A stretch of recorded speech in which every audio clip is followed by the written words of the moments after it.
Let's just watch the intro again, because why not? Now 3, 2, 1, let's go. Okay.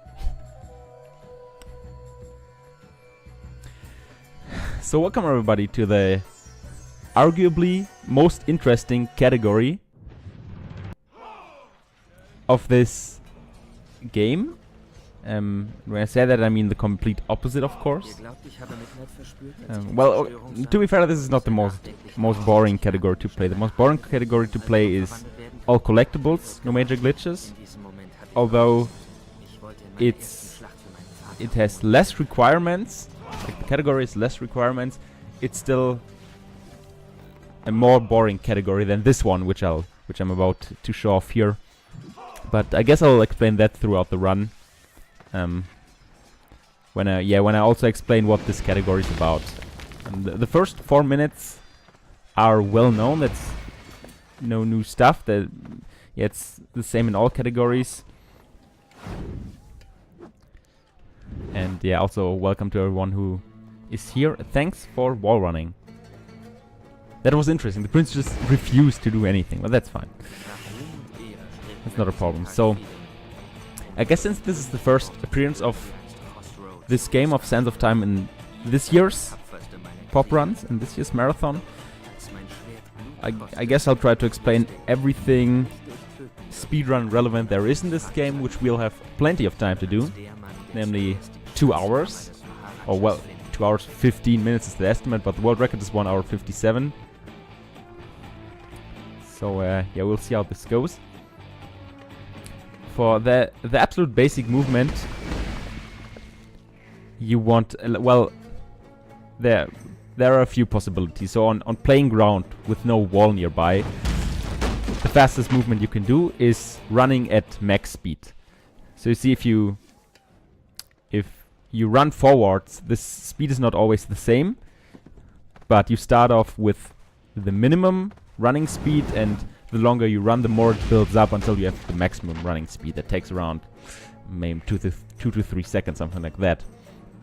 So on playing ground, the best thing you can do is running at max speed, followed by rolling all the time, which is slightly slow. Fucking eraser. So yeah, rolling all the time, which is slightly slower, but it is faster on small distances. Like rolling 2 or 3 times is better than running all the way for that short distance, just because the running needs some distance to build up the speed. And even faster than that is the wall running. So if you're on playing the ground and the wall is nearby, the thing you want to do is wall running mostly. So here you saw that I did 2 rolls instead of walking or running into the cutscene, for the exact reason I just nice one, Brim, for the exact reason I just stated. So here we did 2 diagonal jumps instead of doing a wall run and jump, because the direct way, it's quite intuitive, is better than than going around. And we're already at the first big skip of this game, which is called Dagger Early, and it's done like that. Honestly, I was prepared to fail this 5 times just because it's a marathon, but it seems good. Well, we're not done yet. I could still die, but we made it. Okay, so what happened? What I did was a quite precise wall run and jumping off that. It's not really a door frame. I don't know what to call it, but that thing I jumped off, that kind of ceiling decoration. I don't know. That one allows you to approach the Dagger of Time, the thing the princess has in its hands right now, to approach the Dagger of Time backwards.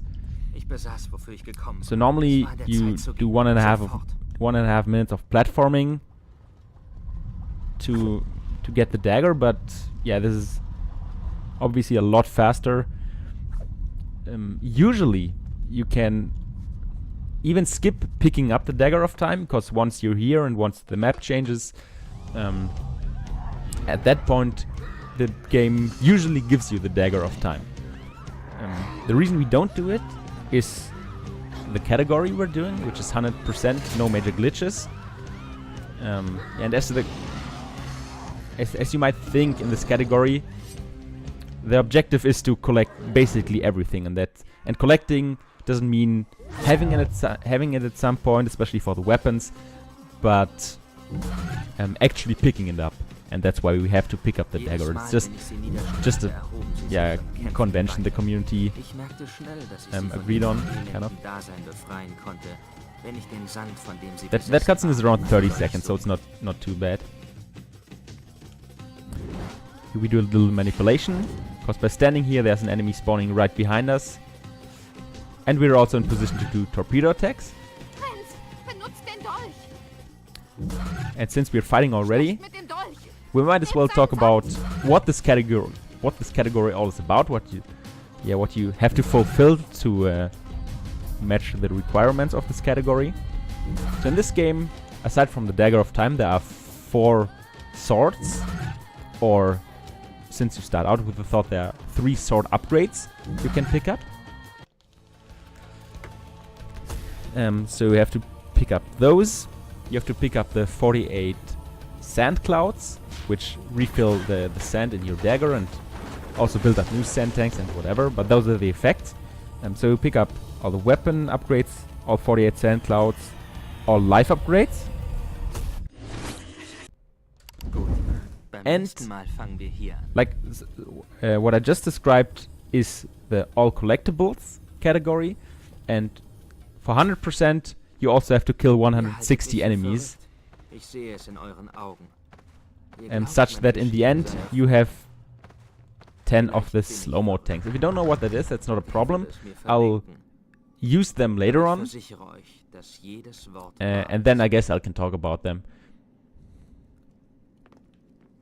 Because one slow-mo tank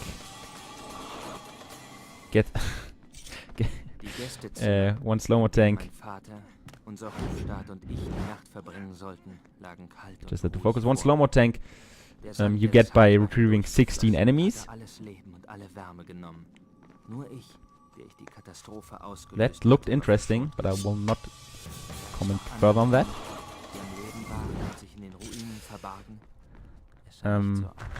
What a slow-mo tank? Yeah, I'll talk about the slow-mo tanks in the next fight, I guess. Hatte ich sie wirklich gesehen? Oder haben meine Sinne unter all dem Schrecken versagt und ein Phantom geboren? So the big difference, as I said, is in this category, unlike in the all collectibles category, we have to kill 160 enemies. Oh, well, effectively get all this 10 slow-mo tanks you can get in this game.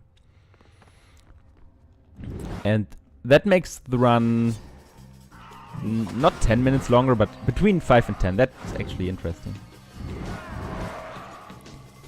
While retrieving, the enemies can hit you and you lose the retrieve, basically. Well, in the worst case, and that's the normal case. So if the enemies hit me mid retrieving another enemy, that enemy dies, but I don't get the kill. So you see at the sand tanks there's this white half moon thing to the right of it. That's a slow-mo tank, and when I tap the rewind button, the game goes into slow motion. That can be useful in combat,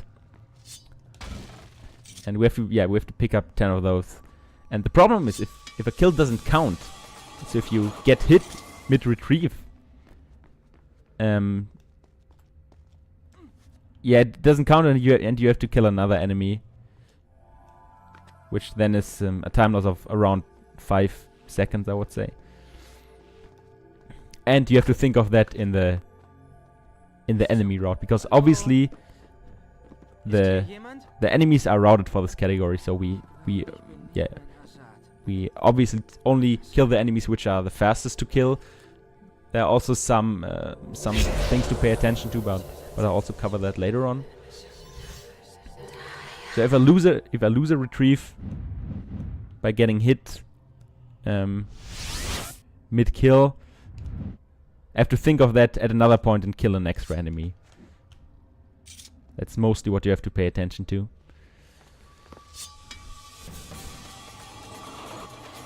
Because losing kills is a lot more common than you might think. So in a run it usually happens once or twice. Which is not the worst ratio, considering we're killing 160 enemies, so that's like 1-2%. That's fine. It just can be a bit annoying.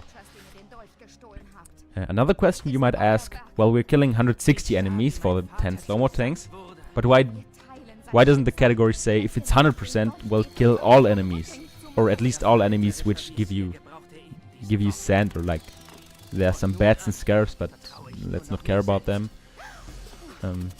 And the simple answer is because that category would be ultimately boring and basically a let's play. Because the few skips you have in this category are just gone, and then you can go onto YouTube and search for tocaloni1 Sands of Time let's play, and you can watch that instead. So yeah, that's basically the whole reason. It was a community decision that a true 100% category would just be way too boring. That's all there is to it. So for example here, in the any percent categories, well, in the any percent non-zip categories, we do a skip here, which is the torpedo skip, to skip the whole room. Sadly, in the all collectibles or 100% categories, we need the different sand clouds from here. And if we don't zip around, we kind of have to, even in like especially no major glitches, we have to go around and do the whole room somewhat casually. There are a few small skips, but yeah, this is basically one of the few rooms you never really see in the any percent categories, for good reason. That's a little skip that skips a cutscene, because at that first pole which I avoided, there would be a cutscene playing, if I remember correctly. And by carefully walking around it and wall running to the second pole already, we can skip that one. That's very nice. Scarabs love to block you, and that's really cool. At least if you're not the runner, then it's not cool. Here another small skip. If I wouldn't mention that, you probably wouldn't notice. Like this war on here also is not intended. You're supposed to take a few poles, which is obviously way slower. I don't know what they thought, or if they thought at all, or if they even tried to watch stuff like that. Well, I'm the last one to complain if there's a way to go fast. So right now my reset camera is broken. That's a problem. Usually I don't die here.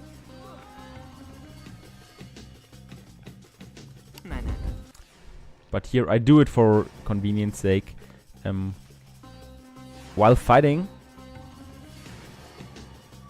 or when you fight, there's quite some chance that your reset camera feature breaks. Like right now, here you see it's good again. But the only way to repair it once it's broken is to die, reload a save, reload checkpoint or whatever. Can be a bit annoying. Usually in the run you have to go with it, but since we are in a marathon here, and I don't want to be too annoyed at the game, I'll just reset checkpoint whenever I can, whenever that happens. So this is Palace defense, and interestingly enough, the camera is memeing on me already. But that's fine. Like that was really slow, but that's fine. That wall jump at the door frame looked really pointless, and it was. No, it was not, of course. What you do is you skip a cutscene, and that's a recurring theme in this game. There are a few areas where you can just jump or wall jump or whatever over over a cutscene, and yeah, this was one of the instances. Also, my game is in German simply because I can.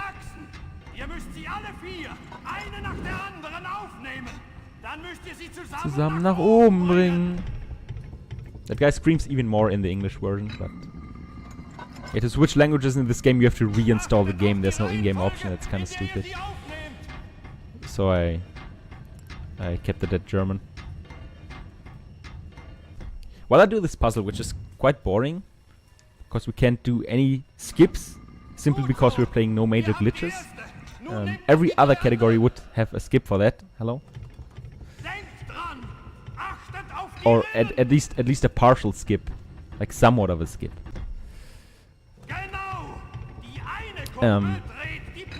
Yeah, funny story regarding the game language. At some point I played the game in French, simply because I felt like it. I should maybe mention that the language does, like, no language is faster or slower than another language. Doesn't matter. That's why you can basically choose what language you like. And well, at one point I played in French language, and I had one viewer who was constantly and unironically triggered at the French audio. Not because it was bad, but just because he hated French. And he continuously insisted on me reinstalling the game to change the game audio. And at some point I got so annoyed that I did it. I don't think I saw him ever since, but whatever. That's the funny story of the day.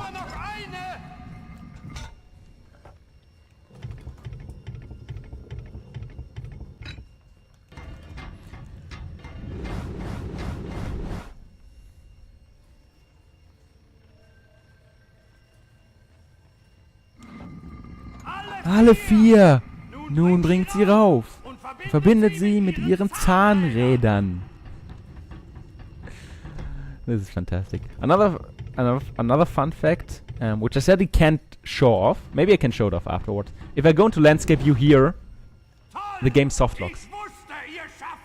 Which is really weird, because going into landscape view here is not the oddest thing to do. But the camera changes in this cutscene just completely break for some reason, and yeah. I did it once and never again. Ah.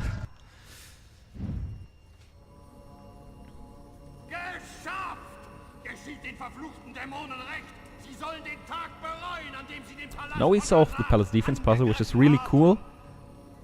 Sadly, at least that's what the story tells us, it triggers the traps. Another fun fact, if you skip this puzzle, the traps are still active, obviously. Just from a game designing point, it wouldn't make sense to actually couple those things. But story-wise, they are connected. Oh, that's really cool. So that enemy teleporting in front of me means I can't skip the cycle. Which means I have to wait for that trap. It's a small thing, but it's really annoying when that happens.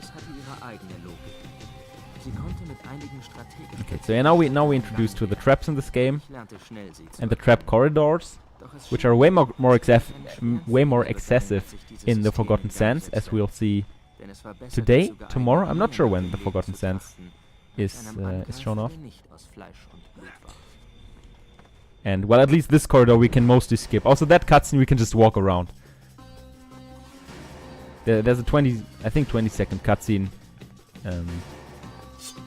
When you normally enter this area, but you can just walk around. Cool. In 5 hours, okay, that's nice.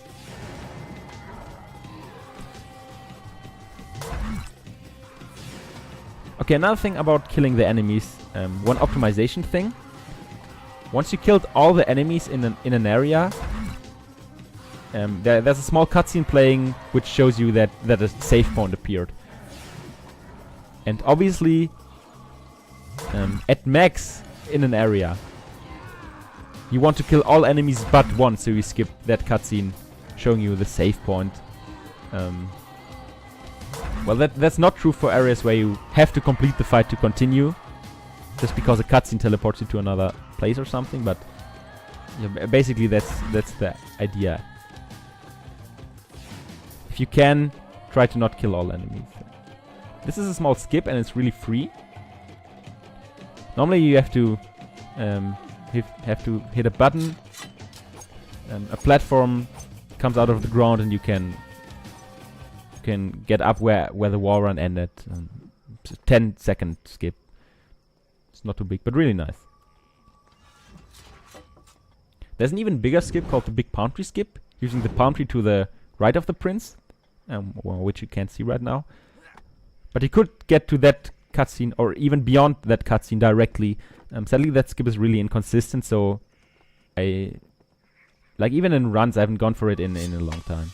It wasn't stupid. It was, it's just something I usually don't do. That's fine. Okay, so here's the next life upgrade, the 2nd out of 10. And for some reason, I actually thought about that earlier, and I didn't come to a conclusion. So this is the 2nd time we visit a life upgrade like this, and what he just said in German, in case you didn't understand, he's like, I think I was here before, but he's not sure. So what exactly is in that water, aside from the fact that it extends your health, you know? But is it drug water? Is this about the drug ring of Persia? I don't know. That's honestly something to consider.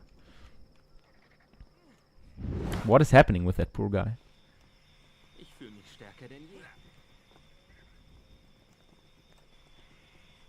And it's even worse. Later on, someone is next to us when we enter a life upgrade, and after we are back, that person's like, "What? You were here all the time?" And dude, I don't know, man. It's just scary things are happening. This is called Over the Saw Blade, and it's free. And as I say that I failed it on the way back, where it doesn't even save time, but that's okay. Because once I hit the button, that door's on a timer, and going over the saw blade backwards doesn't do anything. Would have just been style points for a marathon, but I suck, and that's cool.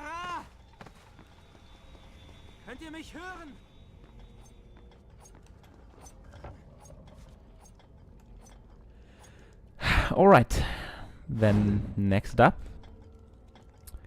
is the dead fight. That jump was a little set up to not get hit by the saw blade. So next up is the dead fight, and so far the fights were really easy. They consisted of jumping over an enemy and doing the combo sword dagger, and that's an instant retrieve for the easy enemies. And now the game introduces the blue enemies, which you can't jump over anymore. Like if you try to jump over them, they will block you and hit you and you fall down. So for those, we have to use a different technique to kill them. And there are two possibilities, as I'll show in a second. The first is the power attack, which I just did. What you do is you focus, or you target an enemy, which you can do by hitting him, or sometimes it's done automatically, like here I hit him. I do two, that's unfortunate. I do two little steps in the direction of the enemy, and then I hit the sword button. And in case I don't get blocked, the enemy gets knocked down instantly, like you saw here. And that's the one method. That has a really good chance of not getting blocked and everything going well. If you're near a wall, however, you can do a torpedo attack. Or if you're really desperate, you can do even a wall jump retrieve. But that's rarely done because it relies on the enemy not moving. And yeah, that's something you can rarely guarantee. So here he blocked me, and here I was bad. I kinda lied. You can jump over the enemies if you use the slow-mo. If you use the slow-mo time, obviously. So the first time I slow-mo too late, and the enemy already was in block me mode or whatever. Okay. That was a really good fight, honestly. So for that, there's also a nice strat, as you just saw. Usually, once all the other enemies are gone, you can attack your father, which is the big blue guy. And you can jump over him, but you can't do the easy retrieve. The only thing you can do is jump over him and hit him with the sword. And if you do that 10 times, he gets knocked down and then you can kill him. And the faster way of killing him, as you just saw, is using slow-mo, and then you're in advantage and you can directly retrieve him.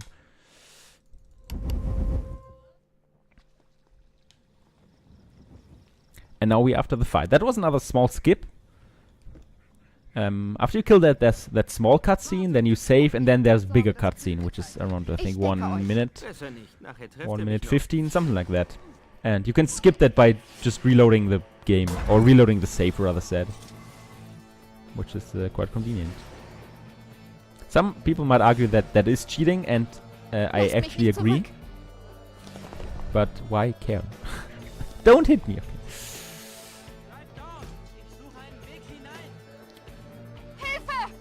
You might notice that Farah's dying, and that's cool.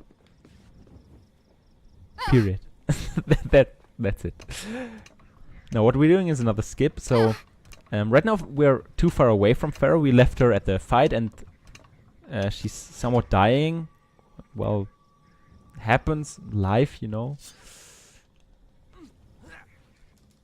And now she died because we left her alone for too long. But gladly we got the next checkpoint before she died, so yeah, after reloading the checkpoint we or rather said Farah now is fine, the fight is deloaded and we can continue. It's really useful. I think that skip is also used in every category, which is not zipping past the fight. Like every normal category, if you will. Not normal, every non-zip category. That's what I want to say. No disrespecting the zip runners, such as myself,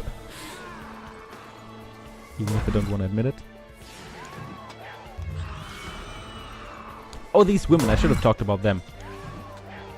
So those have another blocking technique. You can jump over them and do the retrieve combo, but they will block the dagger. Well, at least in case you're not slowing, so.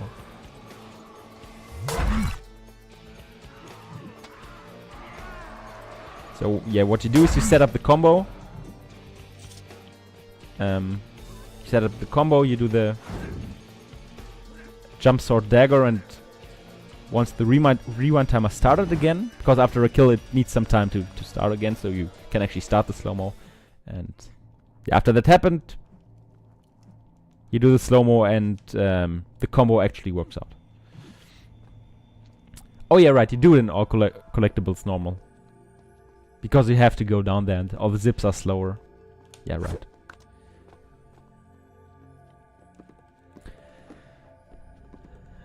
So life upgrade 3. And around a quarter of the run is done.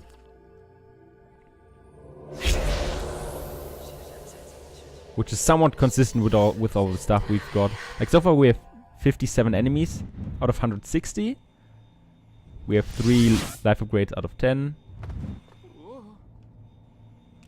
That was not the smartest thing to do, but whatever. And we have, I think, 14 out of 48 sand clouds. Let me think. No, 13. Sorry, 13. That's that one down there. That, and then we have 16. So yeah, 13 right now.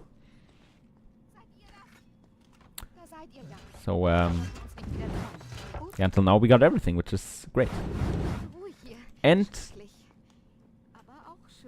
we did the extremely important trick, which, if you're fast enough afterwards, you save 1 cycle. It's jokingly called saving the frames, because by going into slow-mo And once you go around that corner, like there's a camera change, and if you go into slow-mo at the right timing, you can move during the cutscene. That's not too useful because there's the door in front of you. Ich kann das nicht. Bleib dort. But that distance is enough An den komm ich ran. for you to skip the exact cycle I'm hoping to skip right now, the trap cycle under me. If you don't save the frames and you fall down here, the traps hit you, but if you save the frames, you actually save like 2 seconds. Ich warte dann hier. So, saving the frames is correct if frames means like 120 frames in a 60 FPS game. I feel like I stretched that trick a bit too much, but it's kind of established as style points, so it sure is worth Alles in mentioning. Ordnung? Ich hörte seltsame Geräusche. Kein Kein dauerhafter Schaden, danke. Kind of a bad cycle. Oh my god, I'm actually stupid. Oh, I'm not used to that cycle. Da ist ein weiterer Hebel in der Ecke dort. Kommt Yeah, ihr that da trap cycle there's never the same. ran? Some Geschafft. configurations are easier, you can just roll under them directly. Yeah. Not too important. More important is the next skip, which actually skips the whole fight. And we can make a small game of it, out of it. And the question is if you notice where I skip the fight.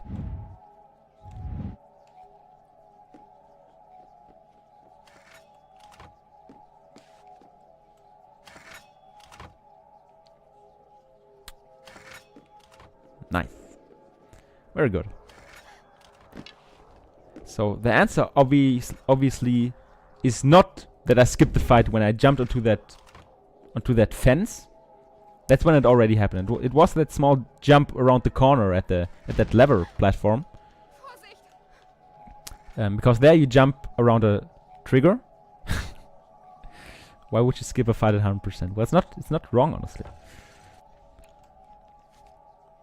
And hey, Sphere. So what was I about to say? So yeah, that jump around the lever. There you jump around the enemy trigger and there's no fight here. And that's it. The problem is, since you jump around the lever, you can't activate it and the platforms are not in the correct position, so that's why you have to do that jump to the fence, because you weren't able to change the platforms as the game would like you to do.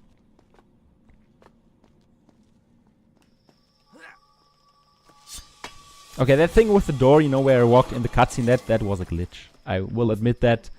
And luckily, it's not a major glitch, so I'm allowed to use it. That's actually the only real glitch we use in this run, and saves around 5 seconds. Yeah, by letting the door push you into the cutscene, you don't get movement blocked, and you can continue running. Okay.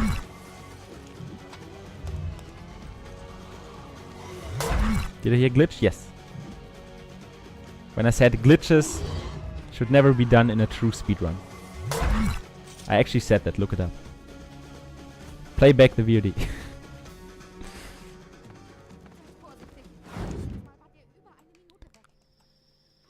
No, that's not good. I'm not sure what happened there, but okay. Oh, please. It's funny, usually this trick is actually free and I don't have to think about it. And, well, once you have to think about it, it doesn't work. That's the problem. There it goes. Please ignore me. Okay. So here's the chance of crashing, but I won't crash. Well, most likely won't crash. Not too sure yet. So what you do there is, usually you're supposed to go over that door by doing some platforming. Then you let Farah in, and then the fight with these birds start.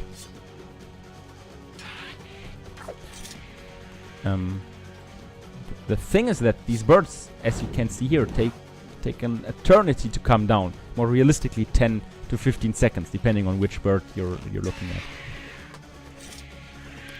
And well, the obviously faster thing to do is you just go around the other way. You kill 3 birds out of 5, and you're left with 2.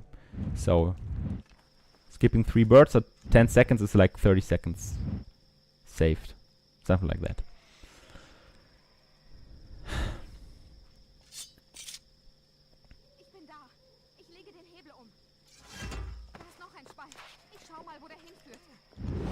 Okay. Got the cutscene skip. That roll I did was quite precise and skipped the cutscene. Usually, yeah, there's a 20-second long cutscene once you enter zoo. But guess what? Skipped it. One thing I could mention about the birds is that if you hit them in the wrong order, let's start like that. What I did, I walked up to the right bird, I hit that one, and then the one on the left. Or the 2 on the left, rather. And if you first kill the left birds, the game will crash because... or will crash not directly, but at some point after that. Because that left bird, as I said, are actually 2 birds, and one of them is flying away. So that left bird stack is bound to an enemy script. And well, if you kill that bird first, that script can't play out and the game crashes. I think that's somewhat the reason why the game freaks out there. Yeah, that's why I have to be really careful to kill the right bird first. But once you're used to it, it's really not a problem. You can approach that bird from the super far right. All good. We'll always hit it. Not sure if that... Yeah, those were all scarabs. Nice. All 8.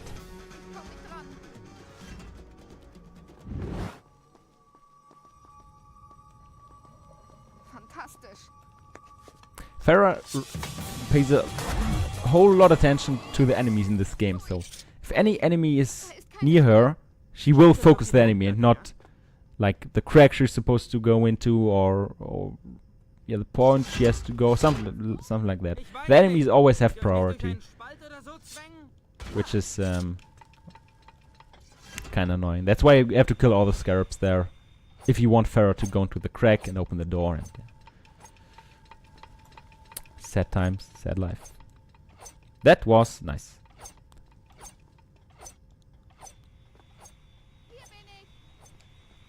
You probably didn't see what I just did, and I won't explain it, so good luck figuring it out. That was a true Issei 16 classic. So what I did is, when I walked around that corner, I obviously took the shorter path, and that lets you skip one Sawblade cycle in the end, which is again a few seconds saved. But if you're not careful enough, you will, like when walking around that corner, you will hit the bird. No, you will hit the spiky poles, and you have to rewind because you, well, not, or mostly you will die, especially in the any percent categories, because spiky traps and the swing sword trap make for a whole lot of damage.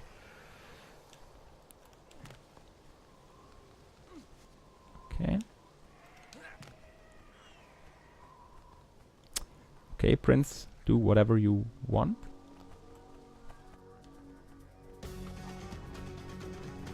Hope I didn't forget anything so far. I'm quite sure I didn't, because that sand cloud in the at the 8 scarabs is supposed to be sand tank 6, and that's what I got there. Because every 8 sand clouds is 1 new sand tank, and well, there are 48 sand clouds. Divided by 8 means 6 new sand tanks, and you started with 4, so in the end you have 10. Mathematics. Don't forget to have fun. Actually, believe it or not, I am having fun. I am having more fun than than if I would run all collectibles NMG, which is, as I said in the beginning, this category without killing 160 enemies. That's really all the collectibles in the true sense of the word, where enemies don't count to it.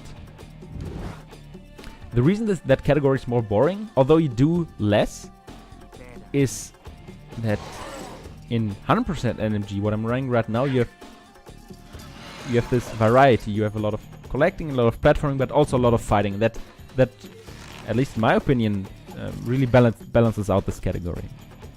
It's not the most fun category for this game, obviously, but it is fun to do if you don't overdo it. In my opinion, at least. That's Farah. You actually can skip Farah in the other categories. In this one, that doesn't really work because in the upper baths you have to do a fight. And from what I know or from what I tested, if you skip Farah and if you do the fight, you will crash. You will game over afterwards. And even worse, game over loop if you're unlucky, or if you're even unluckier, crash. As I wanted to say at first. That's cool. Thanks for letting me pass, dickhead. I'm stupid. Oh my god, this is the easiest trick of the game. Am I even trying? Come on. Okay. I'm officially the worst player of this game ever. That's the one big problem with this trick. Either you get it first try or you don't get it at all.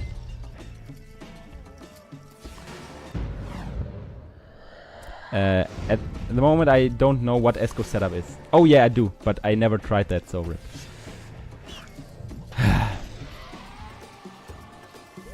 Right now that's not too big of a deal because after 3 enemies I'll get the next the next slow-mo tank. Or actually all my slow-mo tanks will refill. It's just how the game works. Look, it's that easy. Honestly, it was just me being nervous.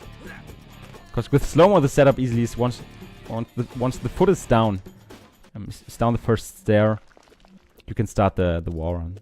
And in practice I got it first try, and usually I do get it first try. But once you don't get it first try, or at least I struggle quite a bit with it. But no big deal. We made that. That's actually a really big skip, although it doesn't look like it. It looked like we just, just did a wall run. No big deal. But I will tell you why that is a big deal in a second. If I don't, if I don't die here. I think this is actually the first time I died there. Okay. So in this game, in case you never played it, you probably don't know that you can't wall run in water. Well, it makes kind of sense. Your feet are slippery, and your wall run just simply doesn't play out. And because there is water, that wall run I did is not that easy. However, the wall is that close to non-wet ground. Oh yeah, that makes a lot of sense. So close to non-wet ground that you can make that wall run without being waterlogged. It is quite precise. It's not too hard if you slow-mo. And if you're not bad like me. Oh, there's slow-mo too late. Happens.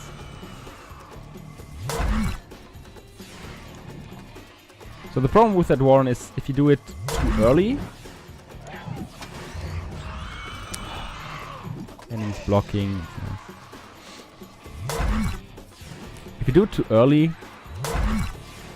you will do a horizontal wall run because you're too far away from the wall.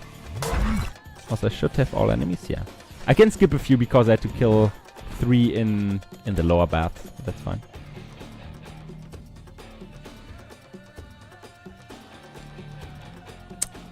Oh, that's just a small skip, skipping the cupboard. Oh. Or not? Come on, that's not even hard. Like, right now the game is memeing on me.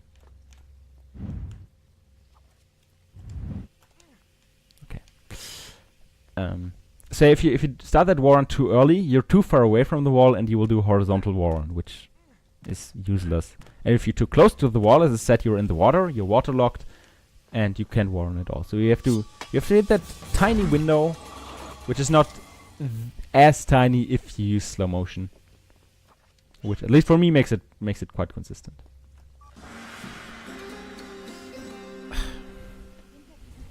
All right, this is the second sword, also called the ghost sword.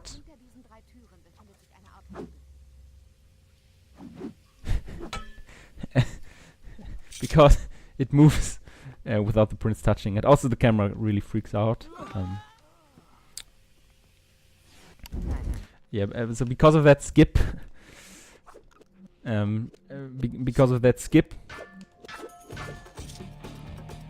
we entered upper baths early. There's actually a quite long puzzle of going to this area first, moving a block, going back, moving a block again, and then you get to upper baths.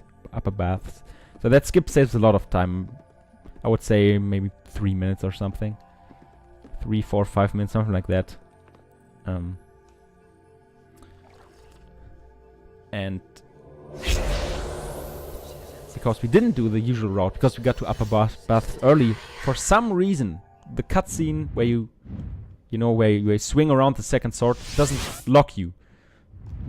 So you can't move obviously, but you can rewind, which you normally can't in any cutscene. And yeah, once you rewind, that funky stuff happens, which is quite nice.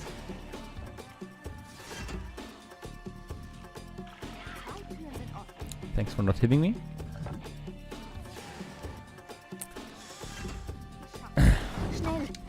And so doing the ghost sword by rewinding in that cutscene, so the prince and the sword desync. Two cutscenes triggered at once. Okay, epic dude guy knows his stuff. What a legend. He's also the guy who will do the run after this, Prince of Persia 3D, if I remember correctly.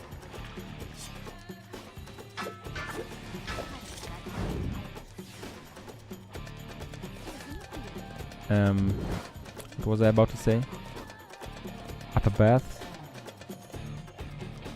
Oh, warrior within training. Okay. Well, now I'm kind of thrown off. Also, Farah, please move. Get out the way. Okay, I have to catch on to my train of thought. Hold on.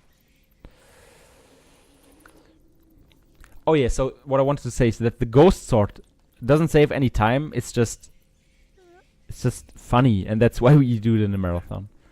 In normal runs you don't do it, but yeah, that's actually true. You can thank Eraser for arranging it like that, since he was basically in charge of the schedule. Here you can do a jump to the next ledge, but if you do it, you're cheating, because it's actually impossible. It's not impossible, but even with the setup, it's just stupid. It's not consistent for whatever reason. The trick doesn't make any sense, and that's why I don't go for it ever again.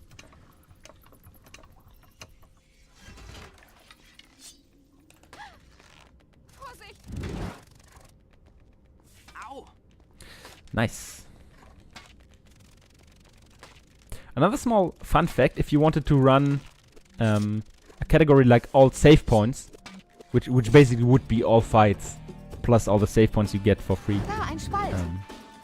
So if you would do a category something like all saves, no major glitches, you couldn't do it, at least on PC, because behind that wall there on the left, like at that lever, there's a save point. There's a hidden save point which really doesn't do anything, but it exists, and you can't get there without glitches. No idea why they put that there. I think I do it. So I think I do the save is called A Long Buried Secret or something, and isn't it bound to Prince of Persia, like some kind of Prince of Persia classic thing? I'm not sure right now. That might be the reason why it exists. Well, anyways. That was a nice double kill. Of the console version, okay.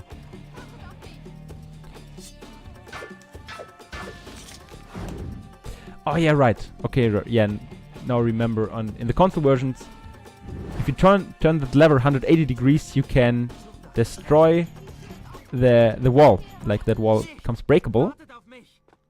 Farah? Yeah, Farah, just stay outside. Why care? Oh, this is not horrible, but this could be bad. I will give it a shot. So yeah, at least in the PS2 version, there you can do it for sure. You can break that wall, you get that save point, and you go to the Easter egg, the Prince of Persia Classic level. But in PC they removed that, and yeah. So usually Farah is supposed to be in this room. If she's somewhat close to the door, that's not a problem. But if she's too far away, we will game over once we try to exit this area. And she's in somewhat of a... Yeah, she's at a critical point. I have no idea whether that will work out or not. And we'll see. This is fantastic. I did the same mistake as I always do.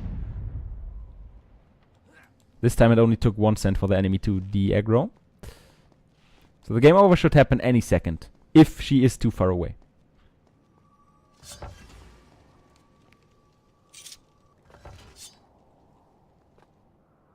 We could be fine.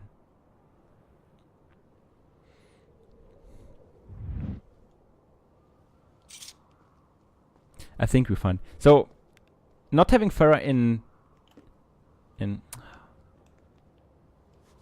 like that. Okay, not having Farah in mess hall. This game exists? Come on. It's not even a trick, it's like free. Look at that. So in the really old runs... Never mind, okay. Just forget that I said anything ever in my life. At least Farah's there, right? In the really old route, that's what I want to say. Fuck my life. You wanted... This is life. And Farah is dead. Like, how? What? This is the worst RNG you can have in your life. Okay, let's try it again. In the really old route, you wanted Farah to be outside of the area, because once you exited this area with the old method, Farah would lose health because she's too far away. She wouldn't die, but she would lose health, and that's kind of a problem. Okay, enemy. Nice camera. That's kind of a problem, because if Farah takes damage in this area, and you do the old method of getting out of mess hall and continuing, it basically won't work because you don't have enough time.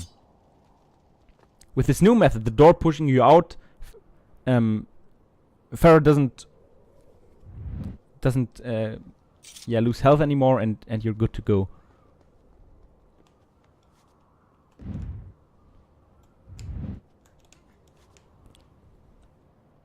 Oh, yeah, maybe I should mention also that scaffold thing. You're not supposed to do that, but I do it anyways. Like, try to stop me, Jordan Mechner. Are we even trying, dude?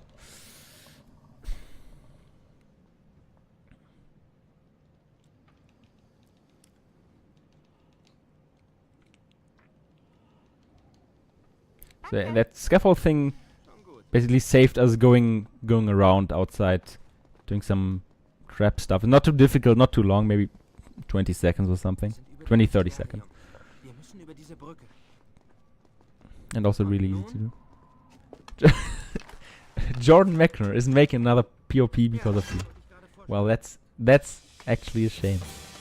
But guess I have to live with it.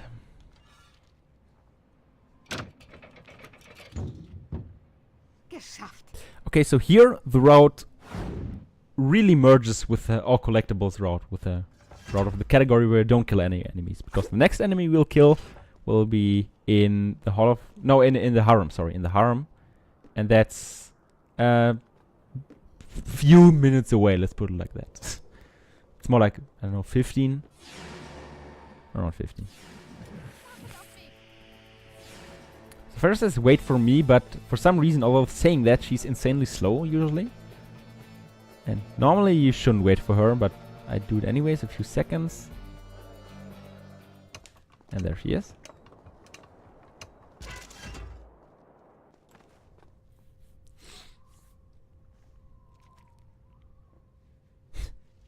Yeah, Brim wins NMG.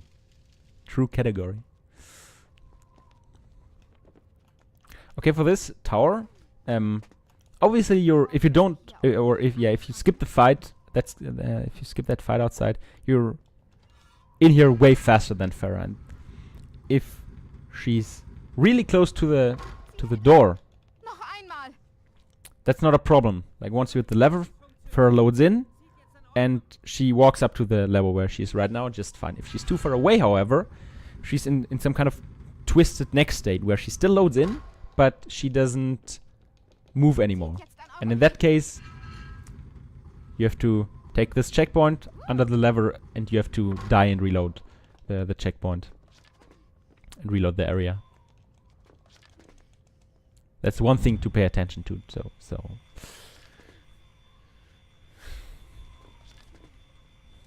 Now you can watch Farah. She's really good at climbing. Well, she's not too bad. Let's be honest.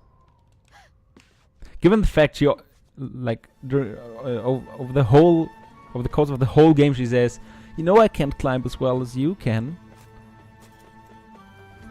But then she actually climbs like not that badly, and you might ask yourself, what is her problem?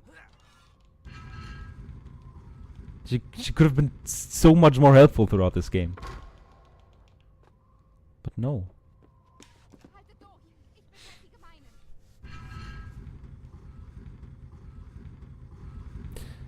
By the way, this tower is one of the things you have to do somewhat casually in the no major glitches category only. Upper ledge reset, yes. Guess I will reset. So for this tower there's a skip in any percent. Obviously you can just zip out of the tower, goodbye. And even in zipless there's a really cool skip, which I probably shouldn't talk about because you will see any percent zipless of this game on Sunday, a 4-way race. So there we'll show off and explain that. But the point is the normal any percent and the zipless categories, and even the all collectibles one, even the all collectible versions of it, skip this area just because there's no sand cloud, life upgrade, whatever in here. So you only get to see that area in no major glitches. Any percent no major glitches, all collectibles no major glitches, 100% no major glitches, no major glitches, glitches.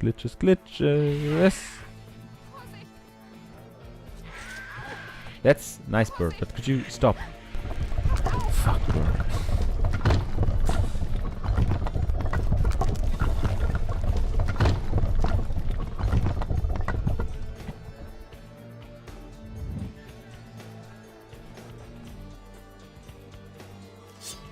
And this right here is sand cloud number 24 out of 48, halfway done. Which is somewhat fitting because this save is, I'm pretty sure it's the 50% save. So I think I'm too far. Yeah. I think I started at too far right. It's not biggest problem, but yeah. Fixed it.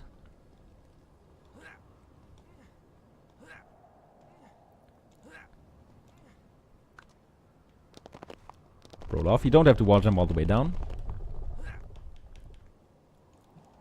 And another small thing, you can wall run in that cutscene and skip climbing down. You lose a bit of health because of it, but that's not the biggest deal. And life upgrade 5 is up close. Another small skip. If I wouldn't mention that, you probably wouldn't notice. You're supposed to, you know, go up that pole and jump across, and like, why would you do that? You can just directly jump. There's no skill involved.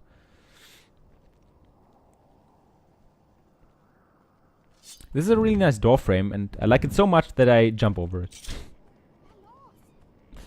But I won't explain why. No, of course I will. It's just for another cutscene skip. The same as in Palace Defense. You just, you know, jump around. Jump over it, rather. And cutscene skip. Der Weg von hier zu den Bädern sollte leicht zu finden sein. Gut, ich treffe euch dort. But remember, you will see the true category later in this marathon. So, that should be fine. Ich frage einfach das erste Sandmonster, das ich... I am stupid. No. Woo! That was close. I almost forgot the most important thing for this area to skip it. Putting up the ladder. Like, walking around the area. That's nice. But to actually get back up again quickly, you should maybe, a crazy idea, activate the ladder. So you actually can get up again. That was close. Das hat jetzt ein Ende. But that's okay. Jetzt kommt sie an die kurze Leine. Vorausgesetzt, ich finde sie.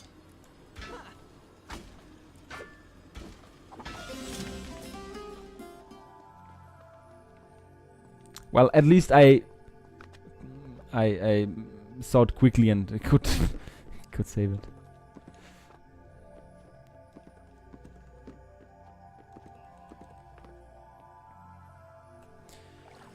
Okay, life upgrade 5.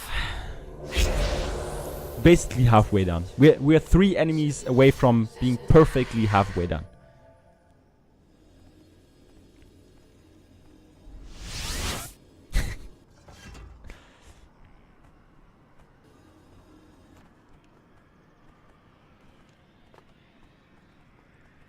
Usually you can do a really cool torpedo down there, but only if the ladder isn't there. If the ladder's out, the prince will kind of auto-target it.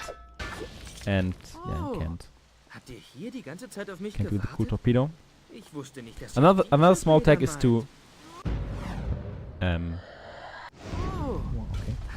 another small tech, as I was about to say, is to realize that this game exists. No, is to jump onto beams diagonally, just because walking on those beams is really slow. And here, even better, you skip a cutscene.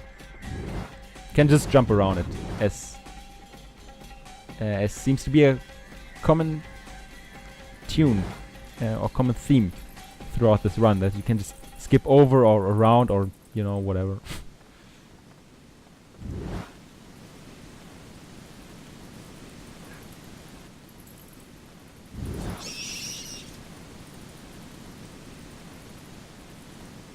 Be fine? Okay.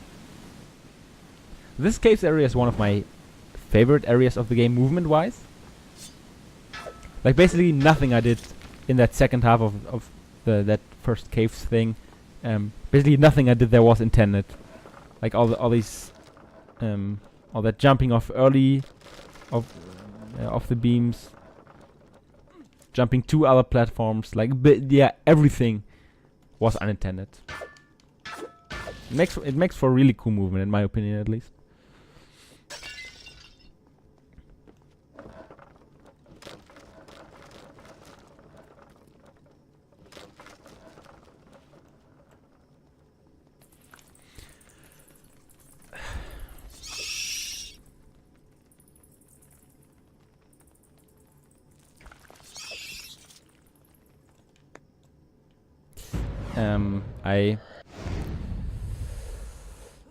Sadly, I don't have an input viewer, so I can't prove that I pressed what I had to press, but whatever. Oh my god, I did it! World record.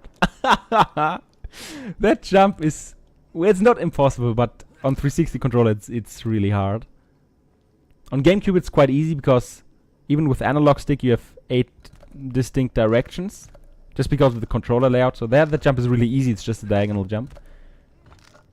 But here you have 360 degrees of jumping, and that's what makes the skip quite hard. I actually never got that one before. I didn't try too hard, I have to admit. I don't go for that in runs usually, so it's mostly a marathon thing to try that jump. Man, that was satisfying.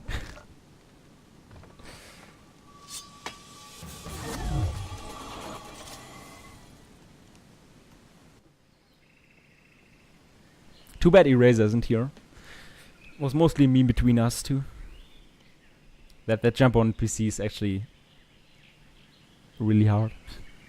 Well, and it still is, but I finally got it. But jumping is usually a thing you always want to do, unless you fail it like me. But usually wall running to an object is slower than what's up with the camera.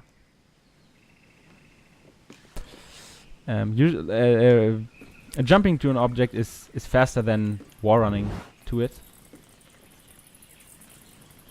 That's why I usually want to do that, unless the camera is really non-cooperative and, well, bad for you then. That was not the best caves. The best second half of the caves, at least. But we can make up for it in the underground reservoir. Nice entrance.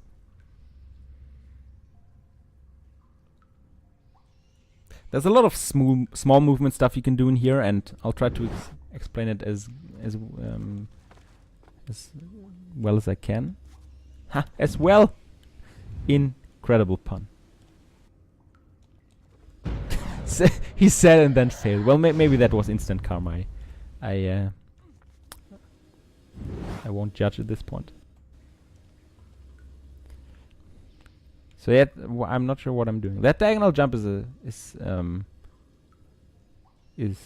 one skip, and another set of skips is what I did there. It's jumping off the wall before the prince locks onto the beam, but late enough such that as you just saw, late enough so it don't fall off, and that's a quite tricky task usually. Even for me, it's quite inconsistent because there's no real setup. You just have to have a feeling for it. And you have to have a feeling to jump off at the right point. That worked again.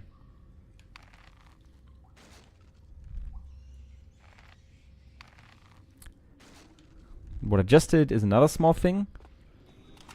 You can jump off the ropes late. Doesn't make any sense physically, like regarding actual physics, but that's okay. So if you jump off the rope while swinging back, you end up on the next rope a bit lower, and like that you can. That's fine. Like that you can.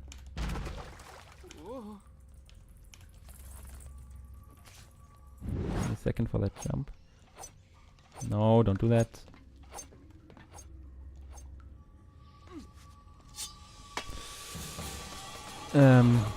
I forgot what I was about to say. Well, whatever. Yeah, the girl right now, we'll meet her again in a few... Not in a few minutes, in 1 or 2 minutes. Not too big. So yeah, what I wanted to say, if you're too high up on the rope, you can't swing off, or you can't jump off directly like here, this one. That usually doesn't work. That's why you normally want to jump off a bit later.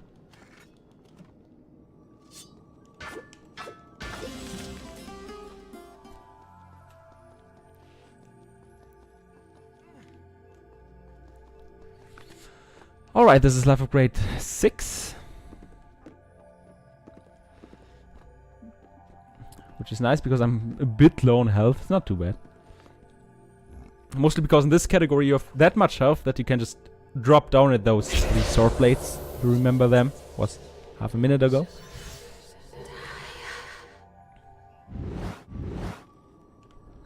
And yeah, in this category you can do that just because you have enough health for it, but okay. Well, it also costs a lot of health. So. Yeah. Right now we have 32 out of 48 sand clouds, so that's 2/3 done.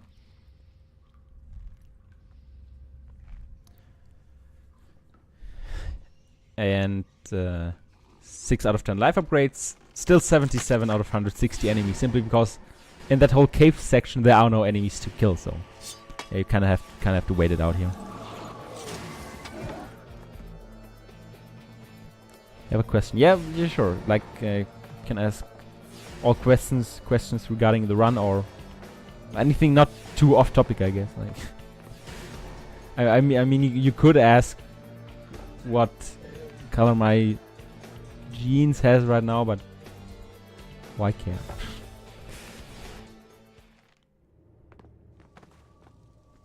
100% does include killing some of the monsters. You have to kill 160 enemies. Because you want... In the end, you want all 10 slow-mo tanks. So don't kill all of the enemies, because that would be a let's play, and that would be just insanely boring.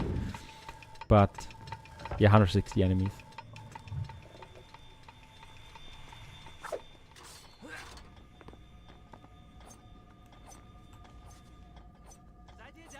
Jumping over that sword is just so cool. At least if it works. It's not trivial.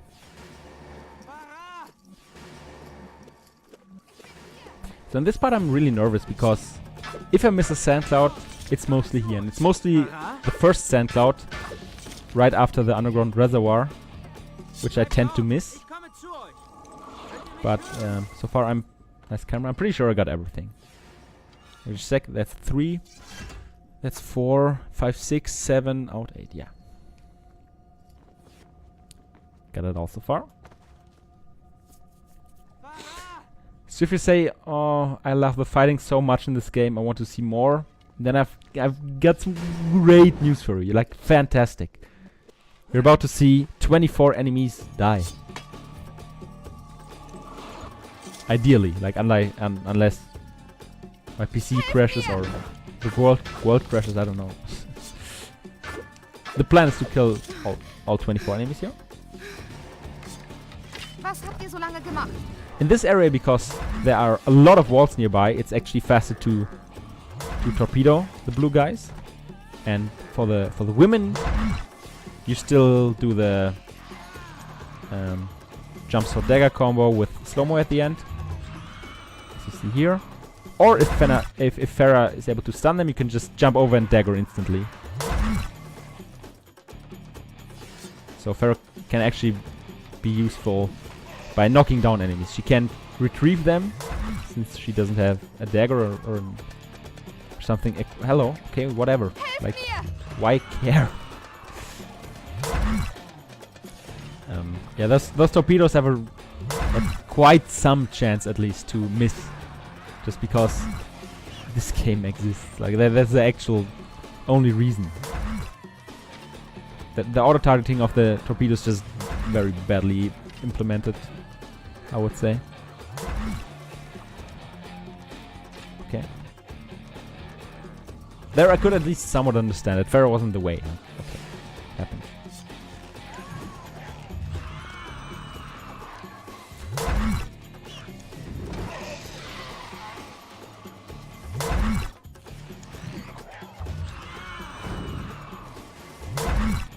So this is the third enemy wave out of 4. Where the fourth one is the smallest one with 4 enemies. And there will also be a small skip which I'll be explaining once I get it, hopefully. Like, why explain skips you don't get? Like, sure, but no. Okay, for the last phase I have to fight here. And all 4 enemies are near me, that's really good. As soon as one enemy is near Farah, you're basically good to go. Like, it's over.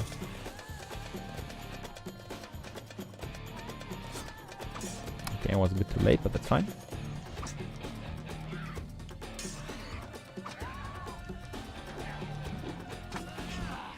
That's here.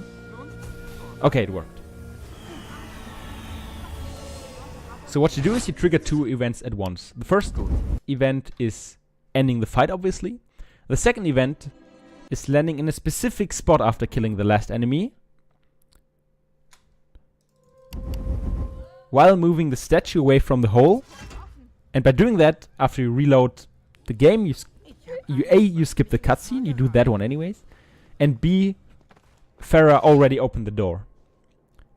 So that skips another 15-20 seconds, because usually you have to, like after the fight, you move the statue, Farah walks to the hole, 10-second dialogue, or monologue rather, then she goes into the crack, and then she opens the door.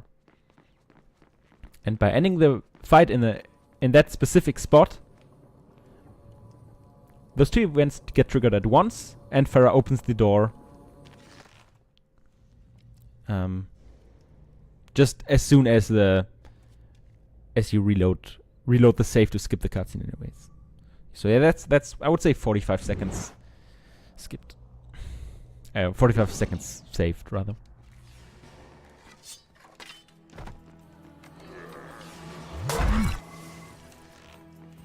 Interesting.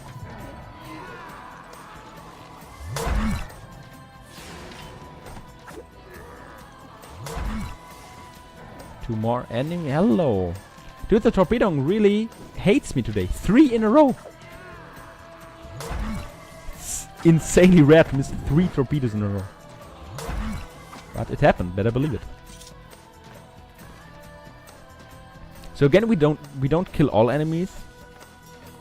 Simply because once the first wave is over, well, obviously the second wave spawns. And that's really bad, because the first wave consists of 4 enemies, and the second wave consists of 15? I don't know. It's a lot. And all these enemies ganging up on you while you move these mirrors is just something you don't want. So you kill you kill all enemies but one in the first phase, you freeze that one, move the mirrors, and then you continue with this room. And if there's more than one enemy, it's quite unrealistic to do that.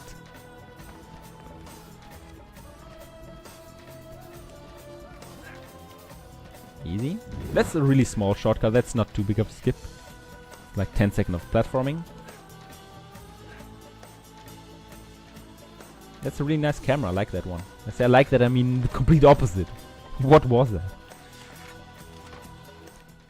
So the enemy still is in combat mode. So if I would continue right now, the enemy would chase me and teleport everywhere I go. But by getting up that ladder, I get a checkpoint. And I die. And the enemy's de-aggroed. Easy as that.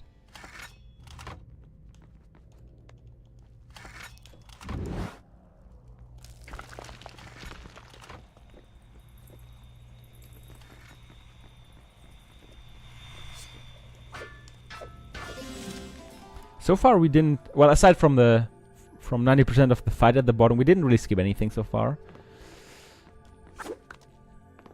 Or anything substantial, but that's about to come up in a second. So usually in this room you have to rely on Farah quite a lot. That whole puzzle is about reflecting light beams and moving or activating levers, activating platforms all over. Yes, somewhat interactive between the prince and Farah. And well, Farah's still at the bottom. Like usually once the fight is over, she's at least on an upper floor and can do something. So all I want to say is we can't do this room normally. So we have to do a small skip, and that's what's about to happen in a second. Hört euch das an. Was vermag die Vernunft im Vergleich zur Liebe? Liebe ist Leben. Wenn ihr leben wollt, sterbt aus Liebe. Sterbt aus Liebe, wenn ihr am Leben bleiben wollt. Like, I have one bet short. Ich dachte, es gefällt euch. At that point of the game, if there are 3 bets left, they hack off. So geht das Spiel nicht. Spiel? Sie glaubt, das sei ein Spiel. That's interesting game. What's interesting mean the opposite again. That worked. Okay. And that's the skip.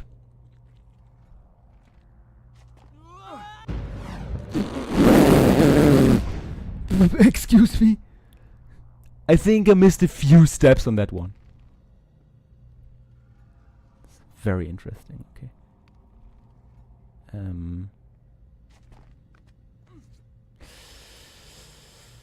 Okay.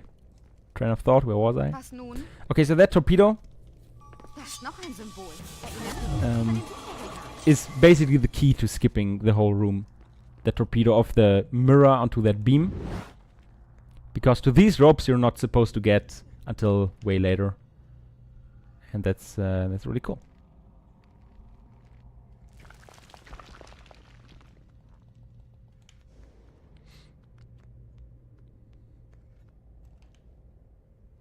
And just like that, we skip the whole room. This platform is where you're supposed to be once the whole thing is done. Once the whole, or at least the puzzle part of Hall of Learning is done. Why would I? Yeah, I don't need to activate that lever. Because I don't need the platforms, I don't need to go back.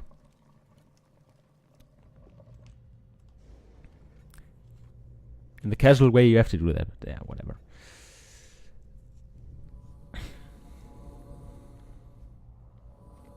The reason why we have to do this whole puzzle is to exit this area. There's no skip for this area in no major glitches. But also to get the sword in here, which is the third sword out of 4. And also a checkpoint. It sounds like Farah cried for help, but the enemy's doing literally nothing in this cutscene, so I'm not sure what she's on about. Farah, what you doing, girl?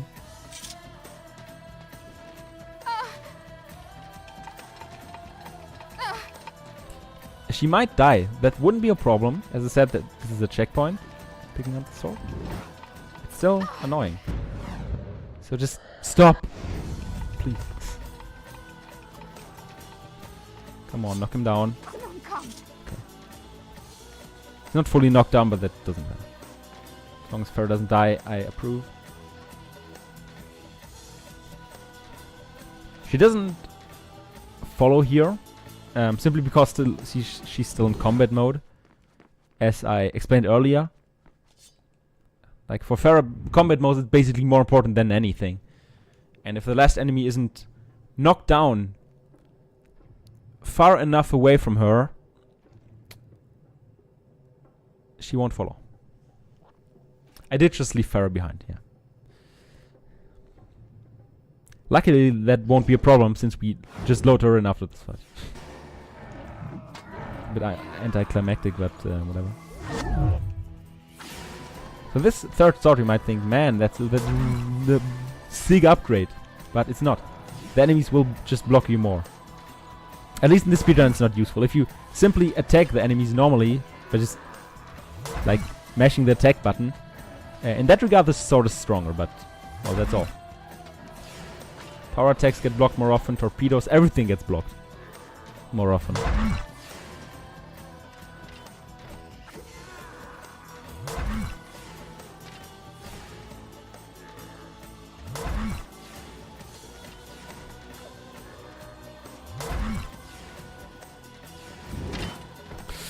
Nice camera. Not nice, whatever. At this point I won't even comment on that anymore. I just accept it. This one is for Ray 6654, the original counter god of Prince of Persia: The Sands of Time. That one was literally dedicated to you. And to answer your questions here, I would appreciate if you could take over the stream afterwards.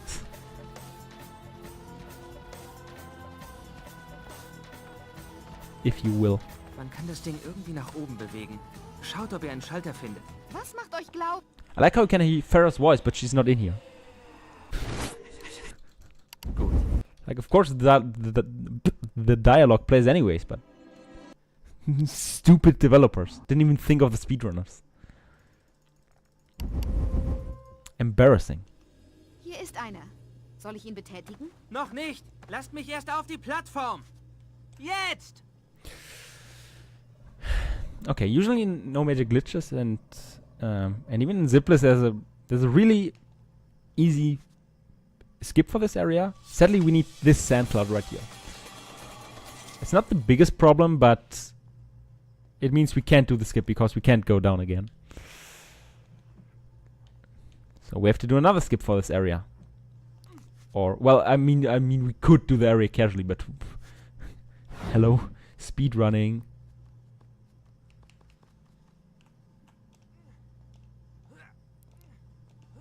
Actually, first try. I am a living legend. Unironically. So you can do these really Das Tor ist offen. insanely precise wall jumps, where only the setup is insanely precise. Afterwards, you just wall jump. But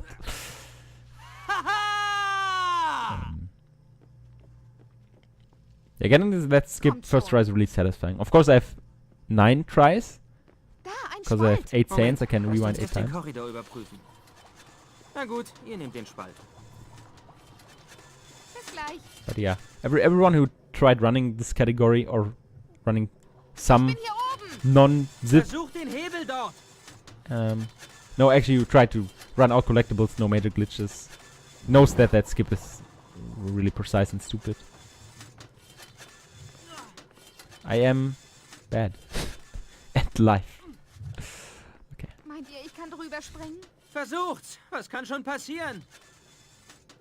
Geht doch.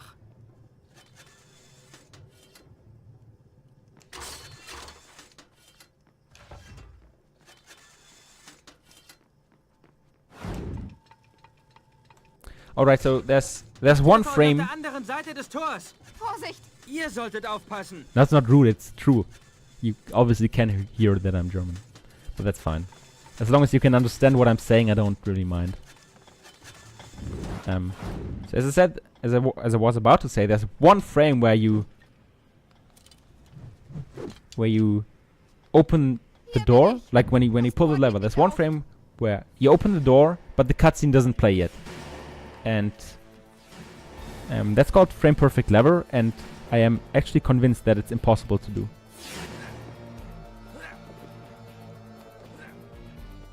And this is called Big Farm Tree.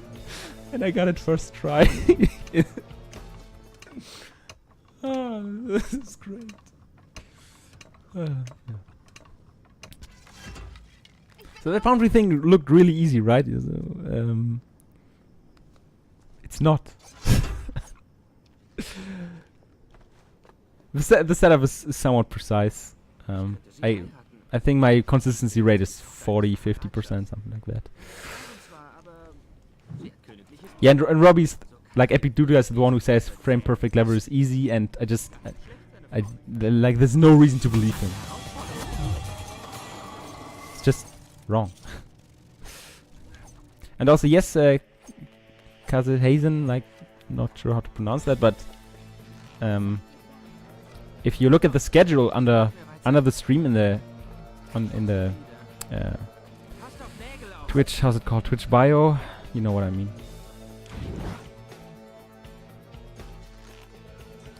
There the schedule of the run is linked. Schedule of the marathon is linked. Sorry, and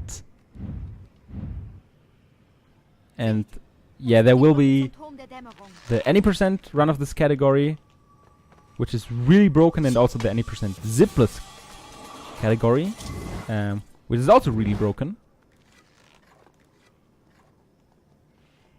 So those are definitely something you might want to watch if you're interested in this game. I think both of those runs happen on Sunday, but as I said, under the stream you can just check out the schedule. It should be linked there.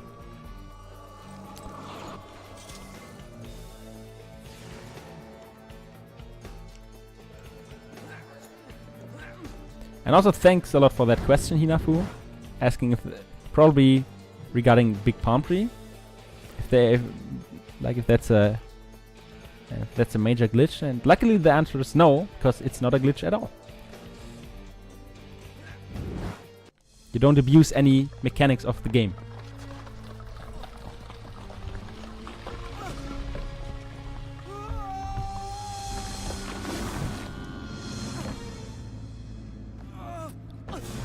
Hope that answers your Probably very serious question. You meant the lever? Well, no, still not. Like, that frame just exists. There just exists one frame where the door opens but the cutscene doesn't play. You don't abuse any game mechanics either. I was thinking, did I miss anything so far? Life of Grade 7 was the Hall of Learning one, I got that. Life of Grade 8 is Prison.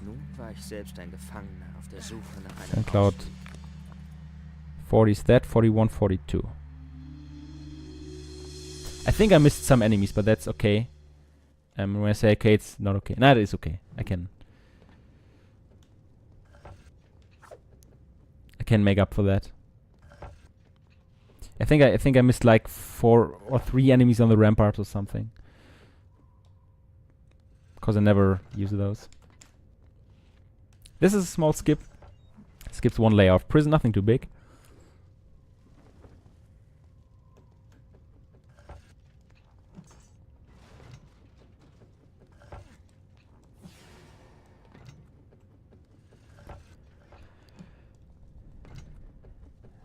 Okay, so the prison fight is also subdivided into a few phases. We only do the first phase, and well, then we keep one enemy alive as nice camera, as done before a whole lot.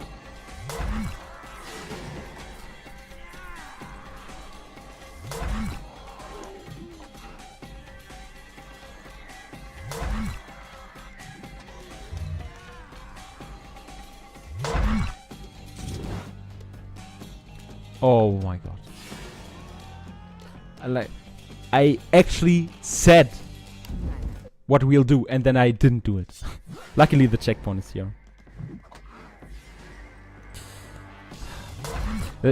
So the thing is, the first phase consists of 5 enemies and you're supposed to kill 5 enemies in this fight. But you kill the 5th one after you open the door, obviously. That was so stupid on a whole new level. That's fine. The estimate is not interesting. The estimate shouldn't be in danger at all, so I'm quite positive.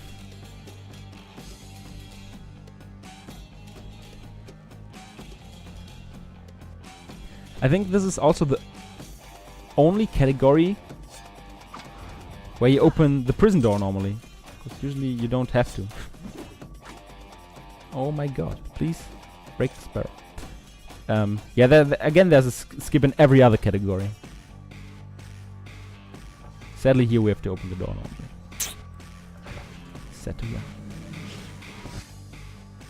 And we have to go here anyways to get the sand cloud, so yeah, that sand cloud is the reason why we can't skip that whole layer even in any percent zipless.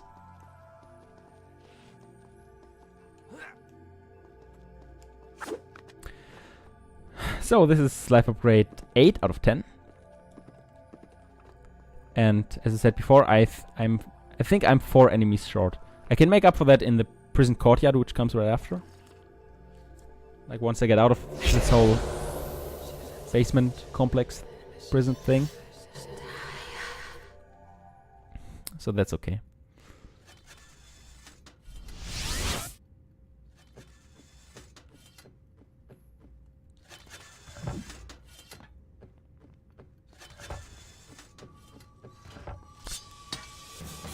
That's a 4, 5, 6, 7, 8. Okay, yeah, we're good. Es war das erste Mal, dass ich die Gerätschaften aus der Nähe sah. Nah genug, sie zu berühren. Wo waren die Männer, deren Aufgabe es war, Antworten auf die dringlichen Fragen? Yeah, the Darker will be here. Will be right here in 2 hours. That's actually correct. Am Ende ereilte sie das gleiche Schicksal wie ihre Opfer. Wächter und Gefangene, gleichgestellt durch den Sand der Zeit. Oh, come on. It's RNG whether you need 2 or 3 phases to kill the bats here. I needed 3. It's just... well, happens.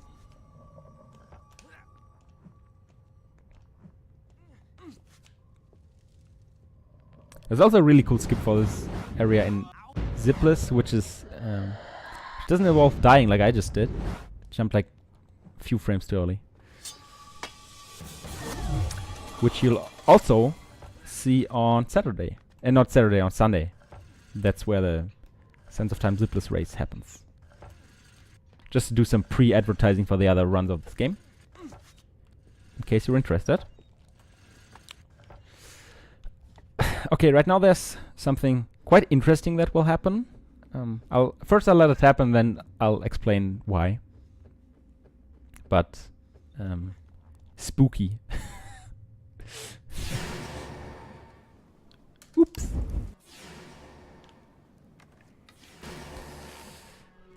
Okay, so what just happened is something I'm not really that sure why it happens. Well, I am sure why it happens, but I'm not sure why the developers didn't think of that.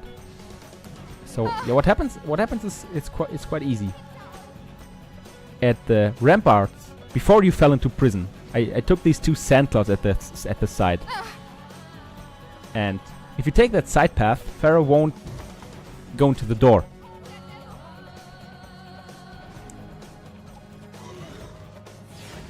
Won't go into the door before prison. So she's not too far away. You won't game over. But once you load her back in again, she's in that floating state because she was too far back at one point. And she's again when you load her in. So it's not because it did a skip, but wait, what that? Okay, that's kill me. that was science.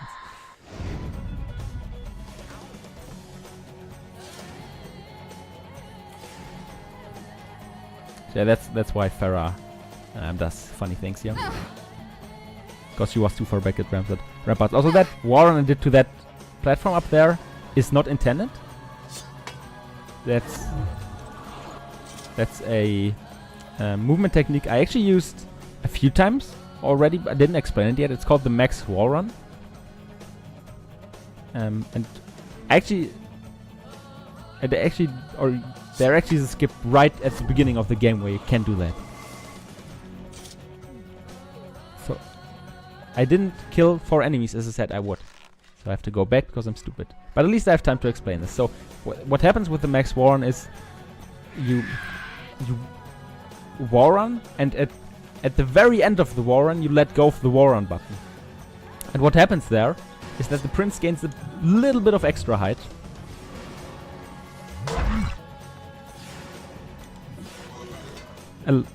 What happened to my slow-mo time? Against a little bit of extra height, and that's just enough to reach that platform up there. That's really conveniently placed. 2 more enemies. 1 more enemy. Yeah, Reza, I'm not too sure about world record, considering what just happened, so it's not really. Like, world record is actually decent, believe it or not. That 1 hour 57, I think 41 seconds? I think it's 1:57:41. Something like that. Is somewhat decent of a time, really.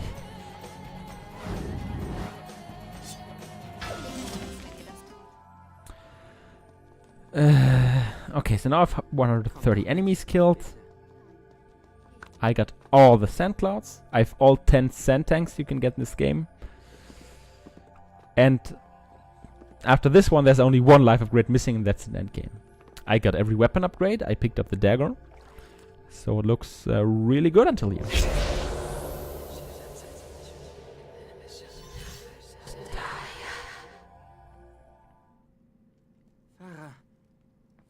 So now there's this dialogue I was talking about earlier where the prince asks Farah, how long have I been gone? Farah's like, what? You haven't been gone? What the fuck? Sorry for swearing. Please don't ban me from GDQ. I'm heavily sorry.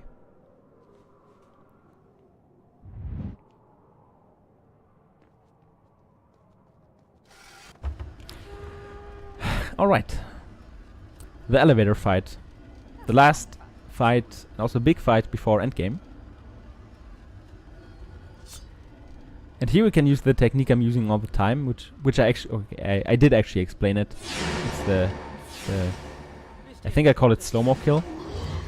Might be the only one calling it like that. But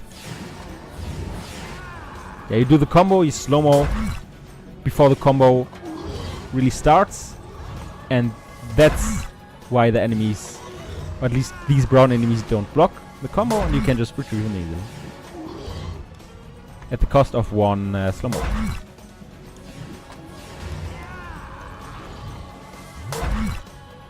That's closer than I want to admit.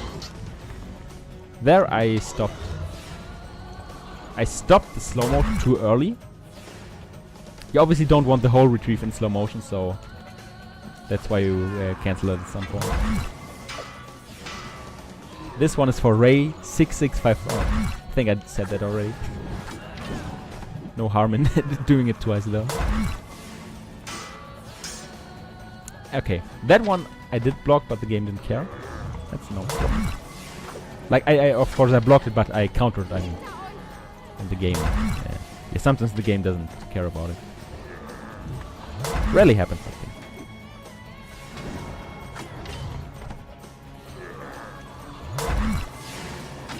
Okay, half of the fight is done.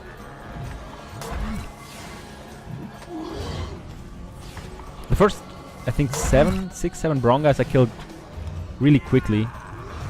And all the other ones, like all the blue ones, you have to torpedo, or if they're in a good position, power attack.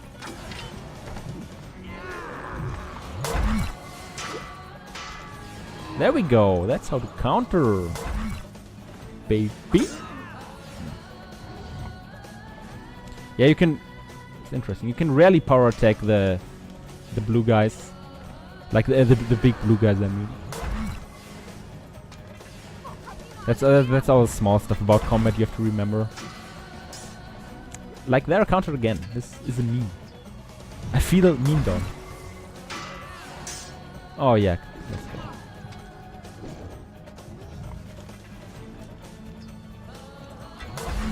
I like this game. Honestly, doing the combat in the game, at least if you're good at it, is really fun. If you're not good at it, like if you play this first, the combat can be really, really unfair, or can feel really, really unfair.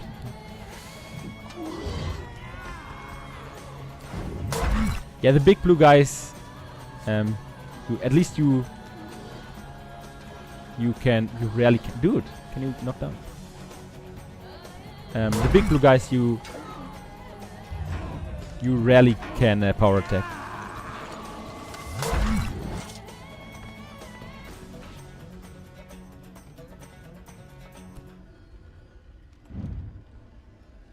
As you saw, I tried it twice and it didn't work 2 times, so that's gives at least somewhat of an idea why it doesn't work too much. Well, the thing is, I said the combat in this game is really fun, in my opinion, if you're good at it. And you know, this is the crucial point of my statement. Sorry for the burn. That was actually mean. I apologize.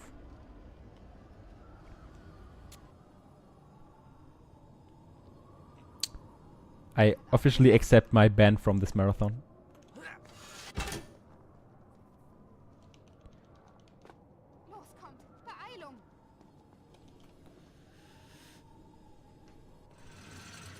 Well, why Neve? You can't just do some explanation on my meme. You can't do that. It's not fair. It's like explaining the joke. Damn. Well, yeah, of course, combat in this game, just like this whole game, is subjective. Like, if you don't like it, you don't like it. That's how it is. Like, there are even some people who like and think the Two Thrones is fun to speedrun. Like, that's a whole different level of insanity. But different story.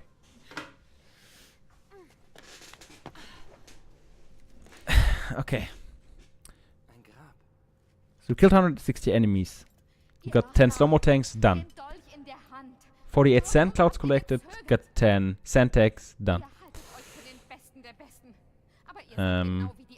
Got 2 out of 3 sword upgrades.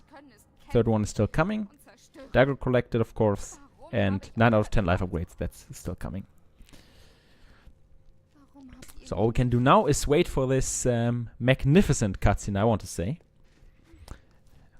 where you for 2 minutes see, you know, like this. You see sand falling through the screen. That's all you see for 2 minutes. That sounds really bad, actually. It's not. It's a nice break time if you want to take a bathroom break or eat ice cream. I don't know.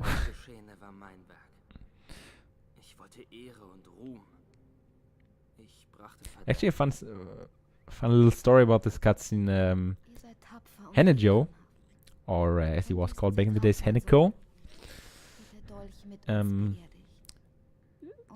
Like he always, I think that was around 2 years ago, he called that cutscene, this cutscene burger cutscene, because in these 2 minutes you could, I think, microwave a frozen burger or something like that, and that's what he mostly did during this cutscene.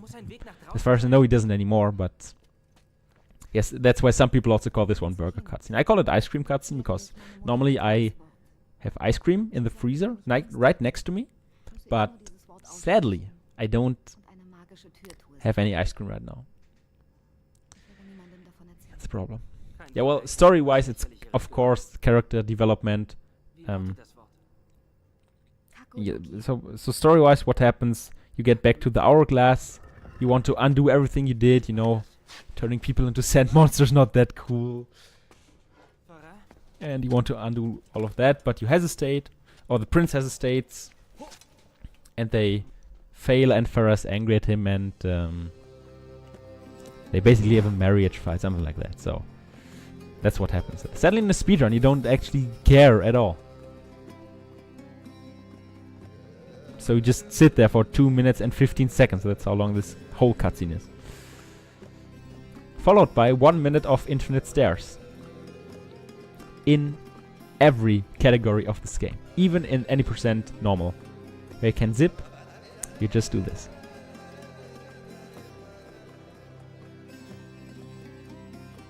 Well, if you want to live with sand monsters, then I won't say there's something substantially wrong with you. I won't say that, but I will think that. And not tell you about it. Wo seid ihr? Well, you know, if you want to, that's fine. Who am I to judge, honestly? Wo seid ihr?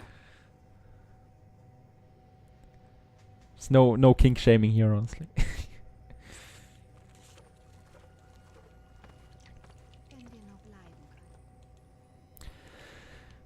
Okay, this is the magical puzzle, and as it's shown for the first time in this marathon, I guess I'll explain it.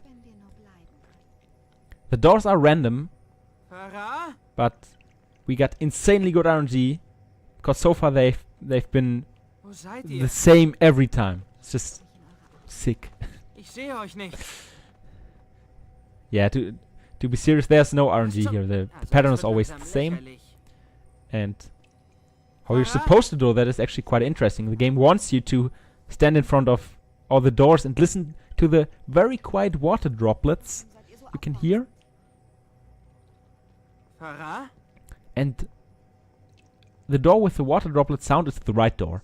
I think no one ever found that out. Nobody. Aside from the one guy who wrote a walkthrough for this game and put it on the internet in 2003, and everyone looked into that and did it. Or they actually like tried out all the doors, something like that.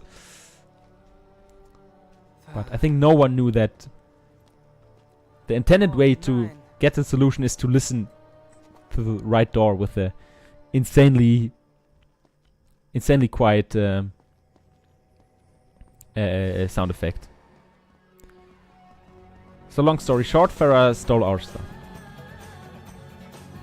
That's not cool, honestly. Like that's a life lesson. Don't steal stuff, and especially from the prince. And especially when I'm speedrunning this game, just make this whole procedure longer. I want to go home and see my kids. It has been 7 years.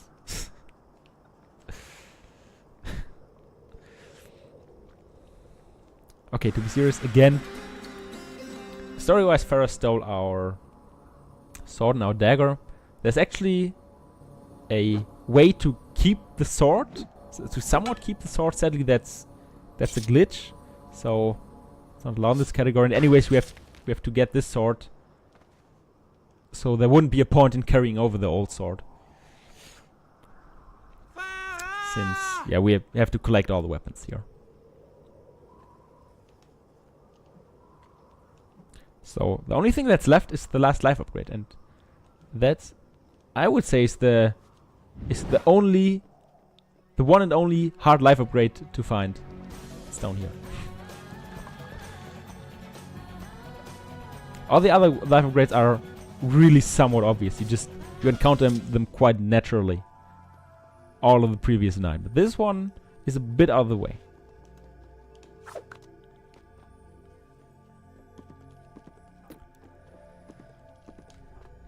And this one is also, as I said, the last one, which means at this point we only have to finish the game, and that's it. I'm not sure if we're on pace for sub 2 hours. We could be. Not.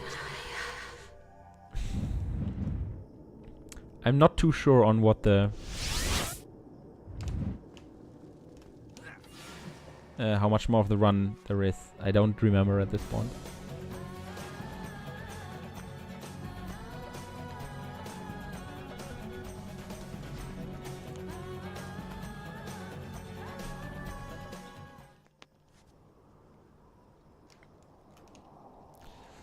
And quite obviously, we can skip all the fights in endgame. Or not, well, it's not obvious that we can, but it's obvious that we will, since we can. Because the retrieves don't give us... since we lost our dagger, we can't retrieve the enemies. We can, with our last sword, we can only slash them and kill them instantly. But in terms of collectibles, there's no use for it, so... Even if we wouldn't have collected everything at this point, yeah, there's no point in doing any fight in endgame. Also, as you might notice, a lot of the stuff I just did is not that intended, just like this one here. None of these are too big skips, but they range from a few seconds to... The last one I did was, I think that's like 20 seconds of platforming skipped. It all adds up.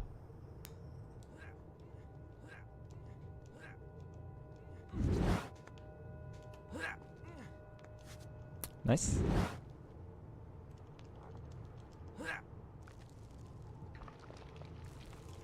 Yeah, the run should be done in, I would say, 10 minutes. 10 minutes is a good guess. I made that estimate way before I got the 1 hour 57 run. But like a lot of this run, a lot of stuff in this run went really well. So I think 2 hour 50 minutes was still a reasonable estimate.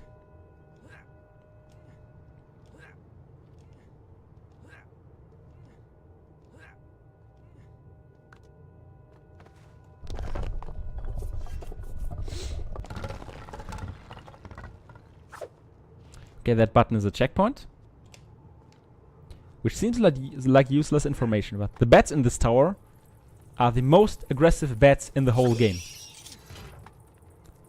Like, these ones attack you... that was interesting. Attack you way after you hit them. Like, once you hit them like that, once you kill some of them, they usually back off, but these ones take a lot of time. Thanks for nothing, game. Just heck off. These ones are really aggressive, and in the zipless category, where you don't get the checkpoint at that button, if you die at the bats, the run is basically over. You lose 1.5 minutes, I think, something like that.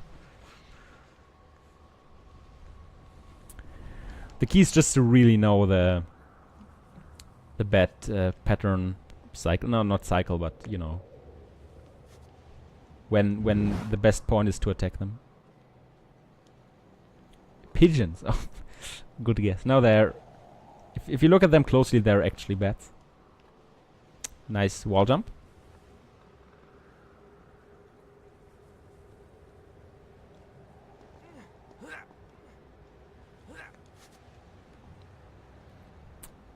That tower was another checkpoint, so at this point we're good, even if we die here, because the enemies at the bottom we ignored like half a minute ago. Those can teleport up here if you're unlucky, and they can throw you off the that beam thing. I jumped over, and yeah, it's quite unfortunate. So if that happens, you lose 20 seconds. It's not too bad, it's just there's nothing you can do really, aside from hoping that enemies don't go up here and they're not in combat mode anymore.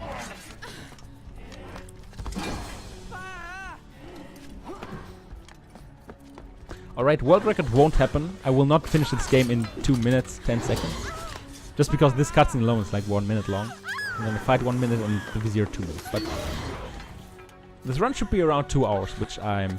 Given it happens, which I'm really okay with. Like as I said, a lot in this run went really well. Some things didn't go too well. I will not remind any of you of that. Let's just finish this bad boy and move on to a way more interesting category, or game/category. Yeah, also this blood is amazing. Monochrome blood, like it actually looks like something someone made in paint. In my honest opinion. Do you see that dodging? Because I'm a legend. Do you see me getting hit? Because I suck. Not my proudest moment, I will admit. Okay, so this is the last fight. You have your dagger back, but you still have the last sword. And even if you skip the last sword, for this fight you still have the last sword. Like the game, at the start of this fight, the game just gives it to you. And that is quite convenient. And basically the way to go at this is to torpedo all the time and sometimes try to slash the enemy normally if they're not in block mode. But yeah, torpedo, or sometimes like this, wall jump to switch from the inner to the outer lane, or the other way around.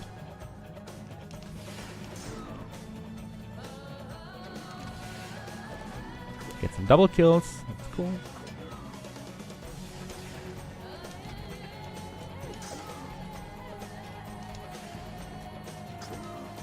Come on. Oh my god, the enemy exists.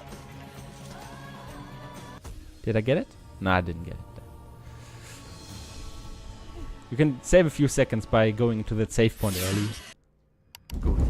Or the prince going into the save point early automatically if you're close enough to it.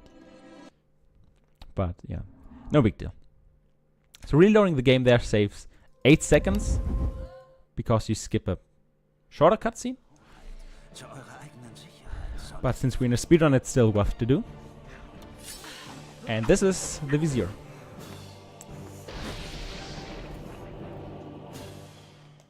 Ich kümmere mich um den Eindringling.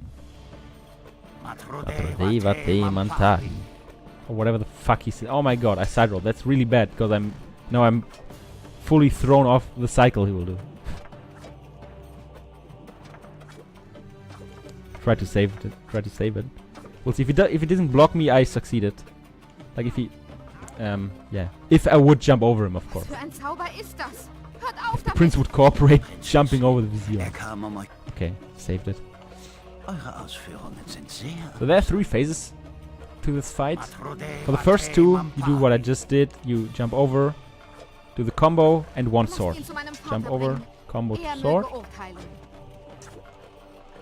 Jump over, combo, sword.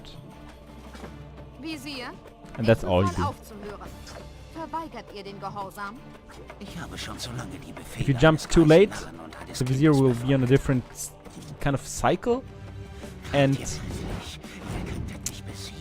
he will block you more often because he's on a different pattern. So You want to attack him first Vorsicht. at a specific point, Beanstreng dich nicht. and then you can just do the combo without getting blocked. And for the third phase, since we have full sands and full slow-mo tanks, and those are the same amount, we can do the Mega Freeze.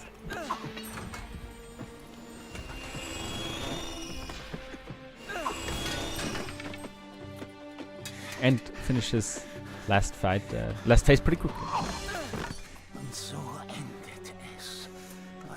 And so it ends. Oh, in case you didn't notice, the Vizier is the bad guy, you know, the guy who basically set everything up. Tried to overtake the kingdom, and you know, we didn't see him at all because we skipped all the cinematic cutscenes where he appears in. But no, well, you know. Okay, so he's really threatening. He's like, I will kill her, and then he just stands there. And it's not like if you don't kill him within 15 seconds, he kills you and there's a cutscene and the game is over. No, he just stands there. For, well, basically forever. He will stand there until the end of the universe. So, how are you doing? How are you all doing? Nice weather we're having? Okay.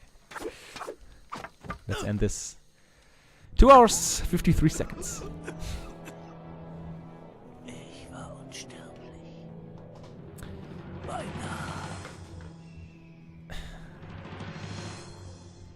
As I said, this one is a run I'm really okay with. Dann ist es wahr.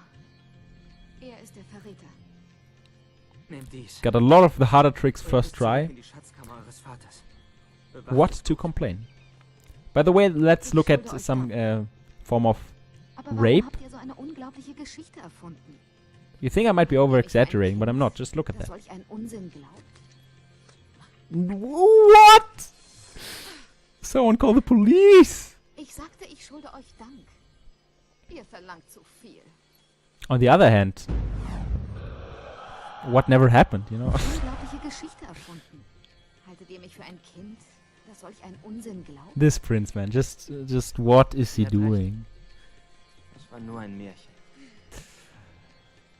Alright, that's all there's to this run. Thanks a lot for watching, and after a short, after the stream being being down for a short time, Mich einfach Kakolokian. we'll continue with Prince of Persia Warrior Within, Training Zipless by Epic Dude Guy.